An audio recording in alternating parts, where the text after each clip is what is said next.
Yung mga idol, kumusta? Mandrig mga sport, sabi nga pala ating pag-usapan, Barangay Nebra, jackpot sa bagong player at Justin Brownlee.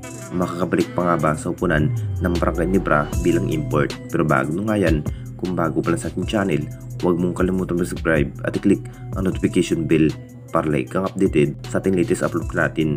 So pagamat huhugot pa rin ang upunan ng ating Barangay Nebra ng bagong player kung saan ito na rin ang hinihintay ng lahat, masasabing magagalaw na nga ba ang magiging lineup ng ating Gin Kings ngayong season mga idol, na parang kung titignan nating lahat, mahina na nga ba ang naging bawat hustle play ng Barangay Nebra kung bakit hindi pa rin nakuha ang kampeonato laban nga sa TNT Tropang Giga Last Commissioner Cup.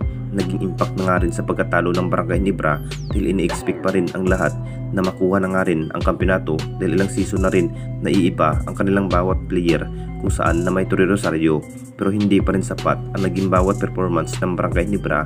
Ang plano na rin ng SMC dito mga idol, nahugot pa rin ng bagong player. Kukunin na nga ba ang nasabing player na si Mikey Williams? Inanunsyo na nga rin itong si Coach Tim na mapupunta itong si Mikey Williams sa poder ng Barangay Nebra ngayong All Filipino Cup, na parang kung matutuloy itong si Mikey Williams, talagang jackpot pa rin ng Barangay Nebra dito dahil magagaling rin itong si Mikey Williams sa bawat laban kung saan makapagtala ng maraming maiitala kapag mabibigyan ng mahabang playing time.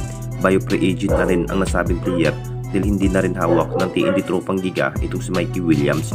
Siya na rin ang makapagdesisyon kung anong kupunan ang kanyang piliin. Talagang jackpot pa rin ang upunan ng Barangay Nebra dito kung matutuloy ang nasabing guard player na si Mikey Williams.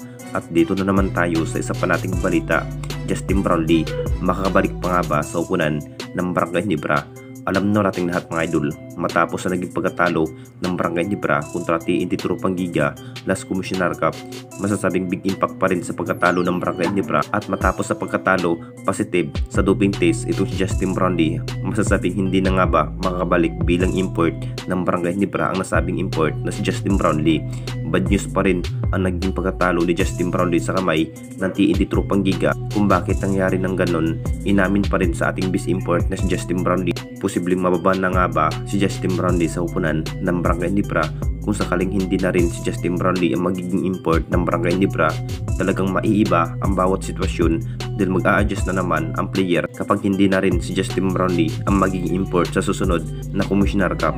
Alam na nating lahat mga idol sa kakayanan sa ating best import na si Justin Brownlee. Siya rin ang dahilan kung bakit napapalakas nga ang naging bawat laro ng Barangay Nebra.